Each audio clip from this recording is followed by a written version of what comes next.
आज मंडे है, यानी सप्ताह का सबसे पहला दिन। सैटरडे को स्कूल ऑफ होने की जितनी खुशी होती है, मंडे को उतनी ही दिक्कत।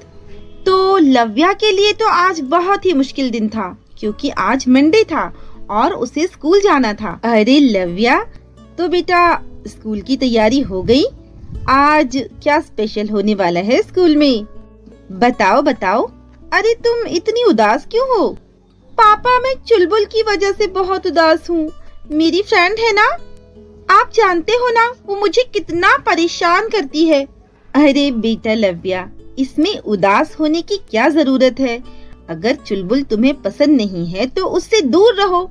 और हाँ, एक बात याद रखो, तुम्हें हमेशा उन्हीं लोगों के साथ रहना चाहिए जिनके साथ रहकर तुम्हें अच्छा लगे। तुम ऐसा करो, चुलबुल से बहुत दूरी बना लो, ताकि वो तुम्हें परेशान ही ना कर पाए, उसे मौका ही ना मिले। लव्या को पापा की बातें बहुत पसंद आई। उसे तो जैसे चुलबुल से बचने का तरीका पता चल गया। अब लव्या चुलबुल का सामना करने के लिए तैयार थी। वो दोनों साथ ही खेल रहे थे, तभी अरे लव्या, टिफिन में क्या लाई हो तुम आज? कहीं रोज की तरह वही बोरिंग खाना तो नहीं लाई ना? तुम और तुम्हारा बोरिंग खाना। चुलबुल, मुझे परेशान करने की कोई जरूरत नहीं है। तुम मेरे पास रहा ही मत करो, जाओ यहाँ से। स्कूल में लव्या जितना चुलबुल से डरती थी, उतना ही पसंद वो अपने 3 दोस्तों को किया करती थी। वीर, राज और रिंकी, ये तीनों लव्या के बेस्ट फ्रेंड थे। वे चारों साथ रहते थे, साथ खेलते थे और लव्या की वे तीनों बहुत मदद किया करते थे। चुलबुल का लव्या को इस तरह से परेशान करना उन तीनों को बिल्कुल पसंद नहीं था। चुलबुल जब भी लव्या को तंग करती थी, वीर हमेशा ही लव्या को उसे सबक सिखाने के लिए कहता था। लव्या, जब उसने तुम्हें धक्का दिया तो तुमने उसे छोड़ क्यों दिया? तुम्हें भी उसे धक्का देना चाहिए था। इस तरह खामोश नहीं रहना चाहिए।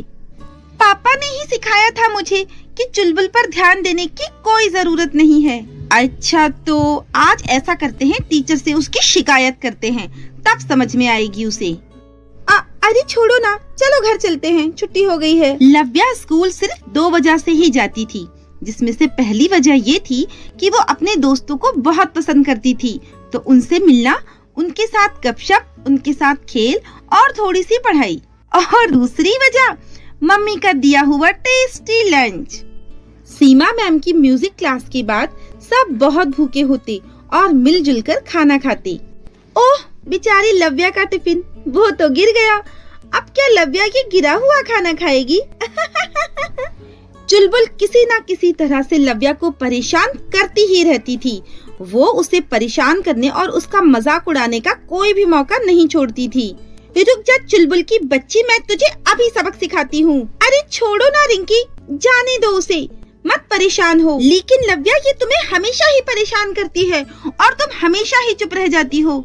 लेकिन लव्या भी अपने पापा की बात हमेशा याद करके उसे छोड़ दिया करती थी और उसने अपने दोस्तों को भी हमेशा ऐसे करने से रोका। चुलबुल लव्या को रोज इसी तरह परेशान करती थी। सुनो दोस्तों, मेरे पापा का कहना है कि चुलबुल पर हम जितना ही ध्यान देंगे, वो हमें उतना ही परेशान करेगी और उसे परेशान करके या उसकी बातों का जवाब देकर हम भी उसकी तरह बन जाएंगे। अच्छा तो ठीक है, तुम मेरा टिफिन खा लो, चलो साथ में मिलकर खाते हैं। एक दिन लव्या ने सोचा कि क्या वो पापा की बात मानकर सही कर रही है। वो सोच ही रही थी, इतने में सीमा टीचर आ जाती है और उनकी क्लास शुरू हो जाती है। कल की क्लास में हम कुछ अलग करेंगे, उसके लिए आप सब लोगों को अपने अपने खिलौने लाना होगा।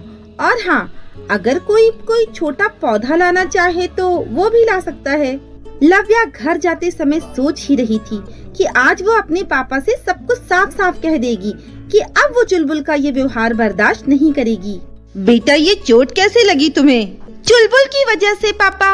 आज उसने मुझे खेलते समय जोर से धक्का दे दिया और मैं गिर गई। लेकिन जैसा आपने कहा था, मैंने उसे कोई भी जवाब नहीं दिया। तुमने बिल्कुल ठीक किया लव्या, मुझे तुम पे गर्व है बेटा।